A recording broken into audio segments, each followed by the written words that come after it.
In this video, we will take a look at how to evaluate limits algebraically. And if we kind of reflect on what we've done up to this point, we've used tables, which are referred to as numerical approaches.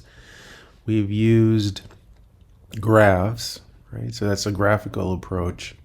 And now we're going to rely more heavily on algebra. Now we've established some algebraic properties,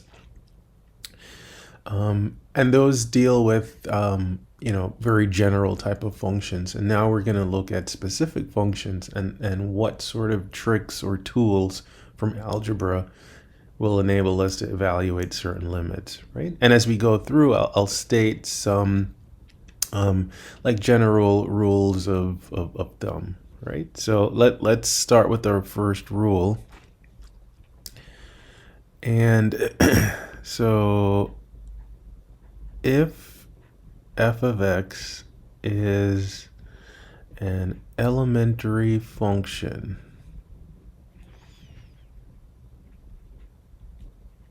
now what do we mean by elementary function? Well, these are the functions that you'd have studied previously. So one big group be polynomials, right?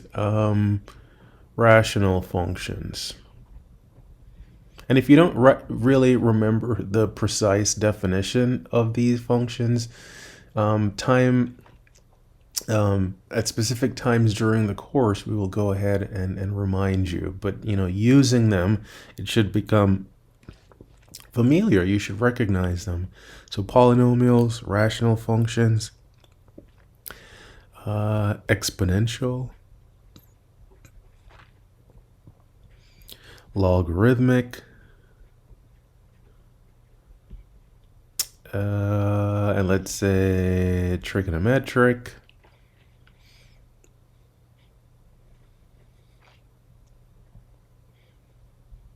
actually, before we say trigonometric, I'm going to do algebraic.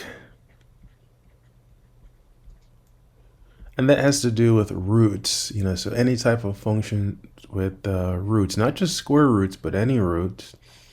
Then I will do trigonometric, if I can squeeze it in there, and inverse.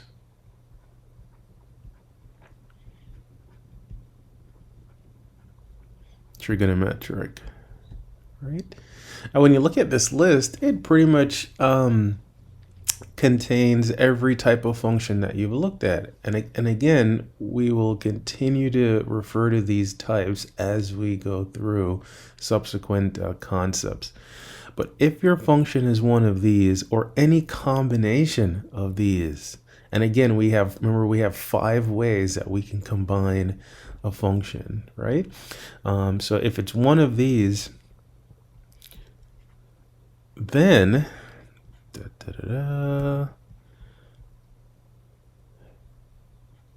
if you're evaluating a limit like this, then it turns out it's going to be f of a provided f of a exists, right?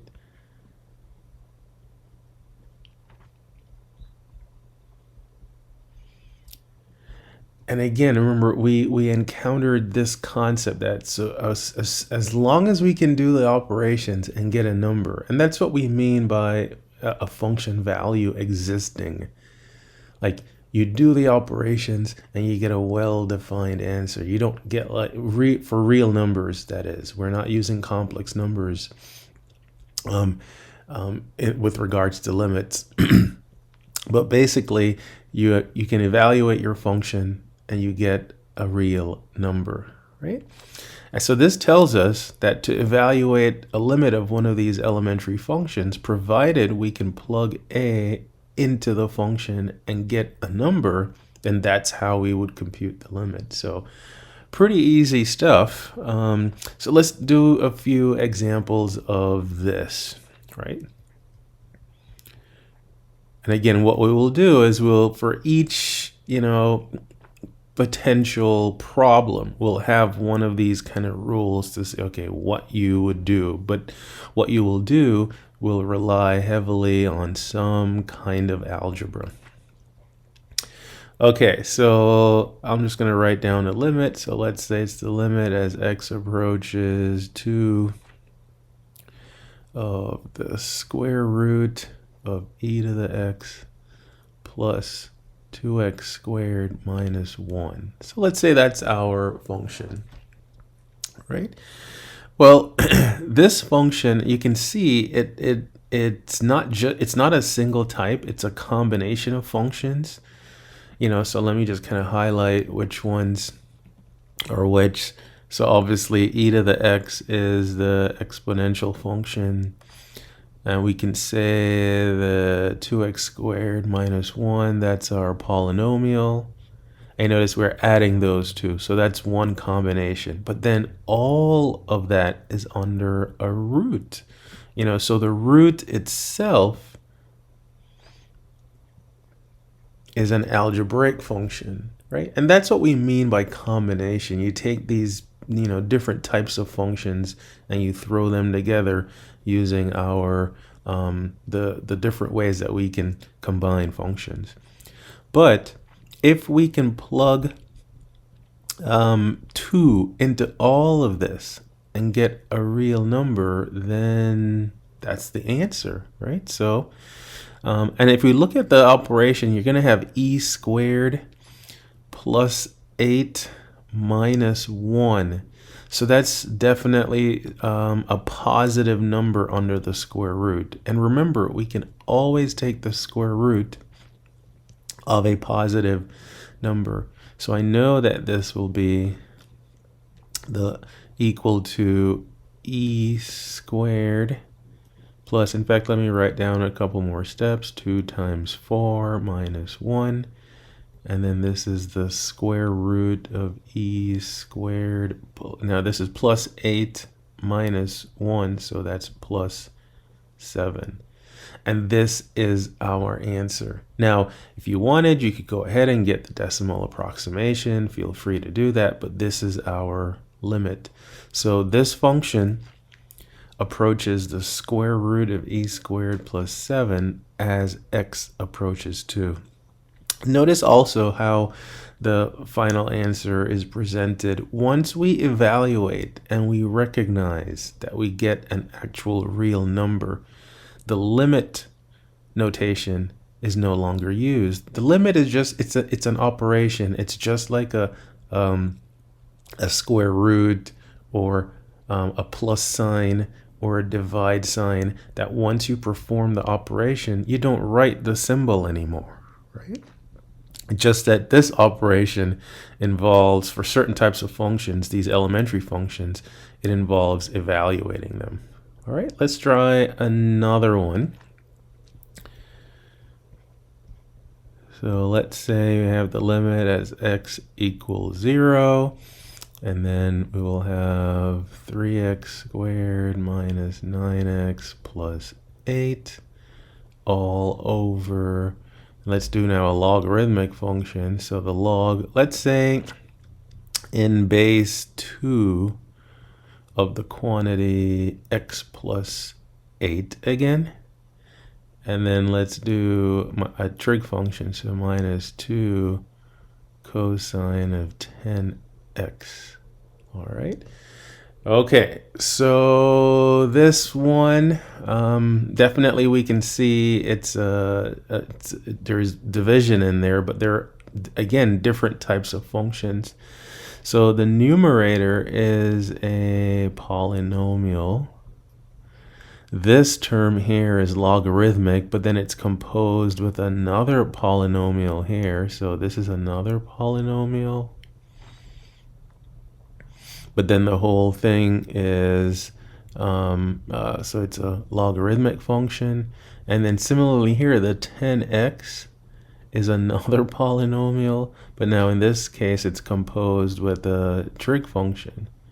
So trig. So again, lots of pieces. Now, do you have to be able to precisely identify all the types of functions? No, but what I want to do is emphasize what those functions are. That knowledge is helpful not just evaluating limits, but other things that are to come.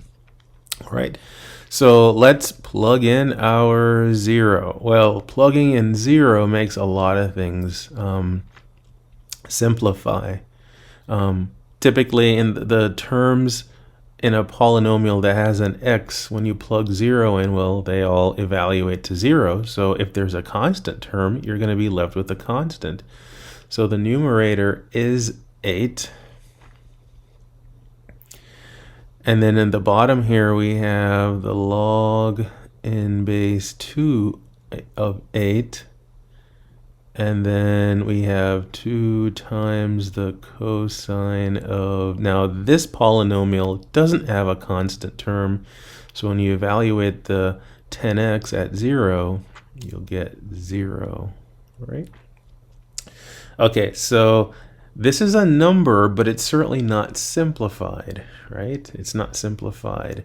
This number in part A, we couldn't simplify it anymore. It's an irrational number, and with the square root, we can't take the square root of the e squared plus the square root of the 7. That property doesn't exist for roots, so we couldn't go any further. This one, we could certainly evaluate it some more. Simplify some more, I should say, and I guess evaluate, because we'll have to figure out what this logarithm is and then what this cosine is.